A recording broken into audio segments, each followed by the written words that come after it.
taken a little while, but I'm finally really happy with my gaming setup and living room, so I think it's finally time to show you. And I've tried to make this as comfy and as cozy as possible for just playing games or watching movies, or just as a space to chill out in. And if you've seen any of my desk setups or office tours, you'll know my style, and I'm not trying to convince any of you in this video that I'm an interior designer or anything like that, but I know what I like, and this place pretty much follows suit with all of that. And through this tour, you might get some ideas of your own too. I'm going to go over everything, so the TV, consoles, all the tech, and all the other pieces of furniture, and link what I can below, so let's get into it. Okay, let's start with the biggest thing which comes to any living room, and that's the TV. And this is a Samsung 7 series, and it's 55 inches, 4K, and all those sorts of things. And honestly, it's not a great TV by any measure of the word. It's not OLED or QLED or any of the fancy things. We just picked it up when we moved into the house, and it's actually been really, really decent. It's got all of the smart TV functions built in. It is capped to 60 Hz, but for all of the gaming stuff I do, I generally find all of the games I play don't move over that anyway, so it's kind of been fine. I was really tempted to switch to an OLED TV, especially for this setup tour, but this room is actually really bright, and I've read and seen online that OLED TVs aren't massively bright. But if you have one and you think it'd be bright enough, let me know in the comments below, because I would really like to move over to one of those eventually. The only thing I dislike about this TV massively is it's painfully slow. If you try to go to Amazon Prime Video or to Netflix or anything that's built into the TV, it is horrendous. It takes so long to do anything. And if you have to type anything in a search bar or anything like that, it's honestly horrible, and it just takes so long and it makes you do it wrong and everything. That's the only thing I really dislike about it. The TV is hung onto the wall using a really simple Amazon Basics TV mount. This is a low profile one. I think it only cost me about £25, and one of the really good things about it is once you mount it on the wall, you can actually slide the TV either way. So if you don't get the mounting absolutely perfect, which I obviously didn't, you can move that TV a little bit either way to make sure it hits the center of the room, which is ideal. On the back of the TV, I do have an LED light strip, which I generally only turn on at night, which gives this really kind of ambient, cozy glow, which I really like. For sound on the TV, we've got a Bose soundbar, and I would really recommend picking up a soundbar or something similar if you haven't. As TVs get slimmer and slimmer over time, it generally means that the speakers get worse and worse because there's less space in there, and getting a soundbar can really solve that. This is a pretty simple one from Bose, but it's fantastic. We use it for absolutely everything. It's really good for just listening to music too. You can pair it via Bluetooth to your phone and play anything out of it. And for things like games and consoles and all that sort of stuff, it's really great as well. So I'd heavily recommend getting a soundbar. Underneath the TV is a cabinet from IKEA. This is the Hemnes one, and it's a pretty classic one, but it's really solid, and it's got 3 really nice spaces to hold your consoles, along with 3 drawers to hold pretty much anything you could need underneath. What I will say though is you can fit a PS5 into here, but it is like on the absolute edge. And I know plenty of people that have slotted their PS5 in and it's not had any issues, but for me, I've actually taken the PS5 out, and we'll come to where I've got that later. Surrounding the TV is of course a huge part of what I love, and that's a full wall of frames.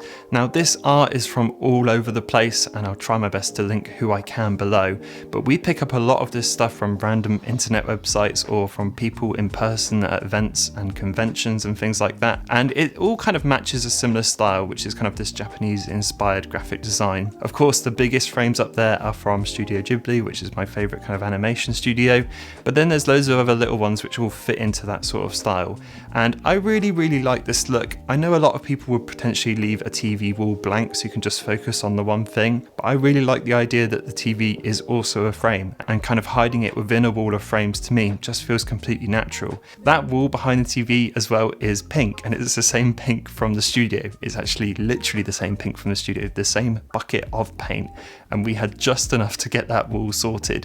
And it took me a little while to come around to it on this wall, but I've actually really ended up liking it, and it bounces off from all the other green things we've got in this room. Okay, let's talk about the consoles, because I'm a bit of a cross-platform gamer. I've never been on one side of the fence when it comes to games, and when I kind of hit that threshold of earning my own money, I just thought I've got to have them all, and that's very much still the case for me. For my main console though, I guess that's the PS5. This is my single player console of choice, and I think they just did a much better job with the PS4 and the PS5 than Xbox did, for instance, last generation. I've got to admit, I think the PS4 was a 10 out of 10 console. It was fantastic, but the PS5 has really felt like a just a PS4 Pro 2, if that makes any sense. There hasn't been anything on there which kind of didn't come out to PS4 as well, which just felt really strange for the first few years. That is changing now as time goes on. But yeah, it's a weird one. I do love the console and I love the games on it. I think they can't be beat for single player experiences. But my only major beef with the PS5 is it's so ugly. Honestly, it looks like a weird Wi-Fi router. The disk drive, they just slapped it on. They're just like, oh yeah. And it's huge. It's so huge. It's so huge, in fact, that it has its own separate plinth next to my TV, which is just an upturned IKEA box. But I do love the PS5. It was meant to be bigger, wasn't it, in its original plans? It's meant to be bigger? Yeah. Why? My next console is the Xbox Series S, and I actually picked this up initially because I couldn't get my hands on an Xbox Series X. It was back in the pandemic sort of days and they were really tricky to get a hold of. And I always thought I'd just eventually upgrade, but I haven't. The Xbox Series S has actually been a really wonderful little console, even though it's kind of completely underpowered and all those sorts of things. For me, it's just my multiplayer box, so I use it to play with all of my friends who are all Xbox users for any multiplayer games. So whether that's Halo, Fortnite, Warzone, Fall Guys, or Rocket League, it's any of those, and it's all wrapped up into one really cute and really nicely designed little box, which is surprising coming from Xbox. The only thing I don't love about it is the storage built in isn't loads. It's 512 gig, which, especially because it's an all digital console, that's not a lot of space. So I've got the expansions in the back, and I've actually got my own hard drive plugged into the back as well, which boosts everything up to about 2 terabytes of storage, which is great. And it's also obviously used for Game Pass. I actually played through Lies of P on Game Pass on that Xbox Series S and loved it.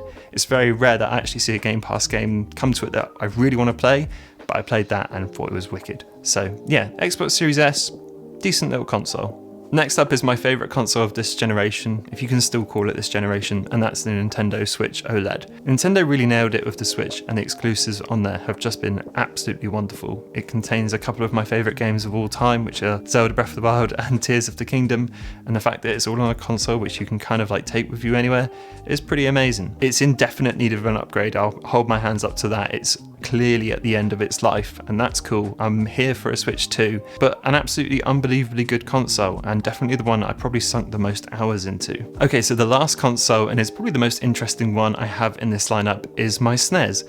And I actually got this from Japan. It's a Super Famicom. I got it when I went over there in 2019, and interestingly enough, we were in Akihabara at the time and we found this retro game shop, and I ended up picking it up because it was weirdly cheap. It was only like £25 for that and a game, which was crazy. And there was also a member of staff out the front playing Bomberman on a SNES, and they invited me to play and said, oh, if you win, you can have 10% off your purchase, which was incredible. And little did they know, Bomberman was like my jam back in the day, and I ended up winning. If you played Bomberman before, you know when you can throw bombs to the other side and they appear the other side, I was just doing that constantly.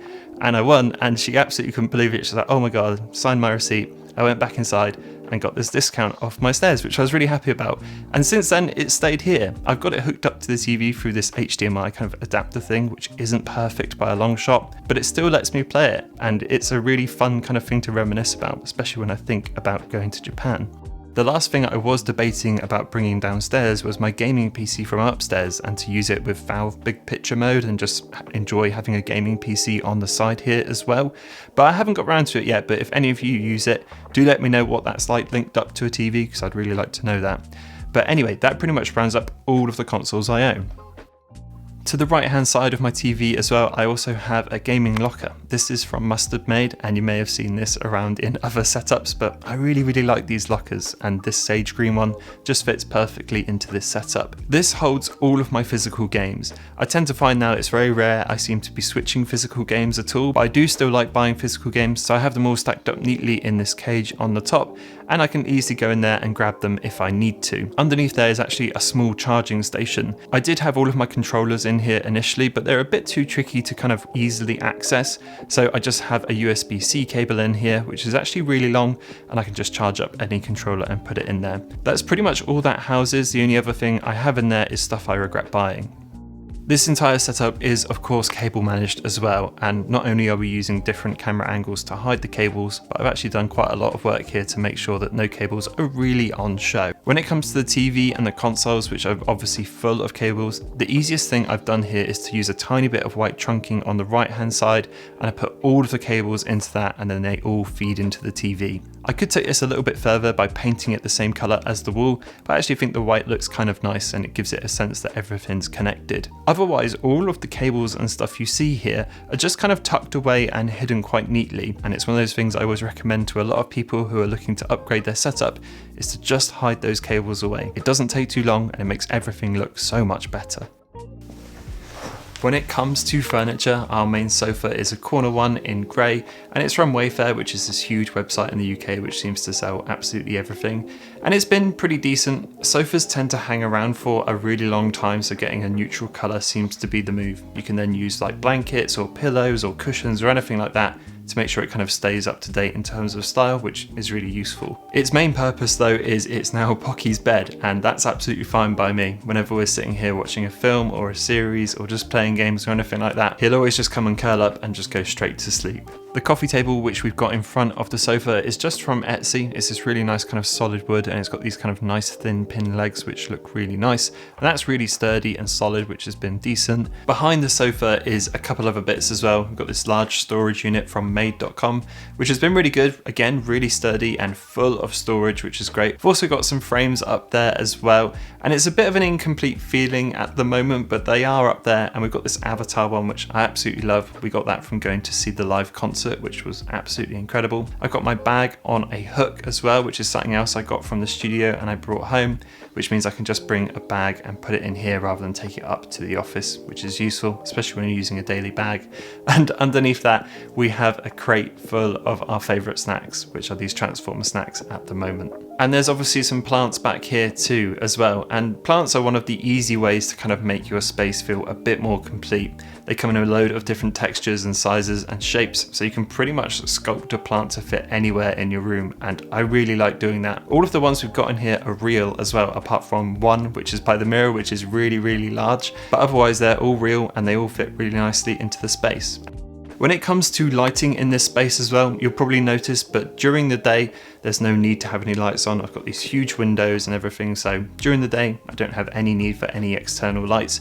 But when it gets dark and when the lights go down, I actually have a bunch of lights in here which add to a really cozy feeling. First up is sitting behind me here is our IKEA floor lamp. This has got 3 bulbs on it, and I usually point those towards the wall. There's the LEDs on the back of the TV, which I mentioned earlier, which are really great when the lights go down, just gives it a nice glow. And then my favorite thing is the festoon of lights we've got next to the TV on the left. This is hanging off the curtain rail, and there's loads of bulbs, and it just goes down the entire side of the room, and it's really wonderful. This could be my favorite lighting in the whole place, which lights up the entire room just the right amount, and they look great too.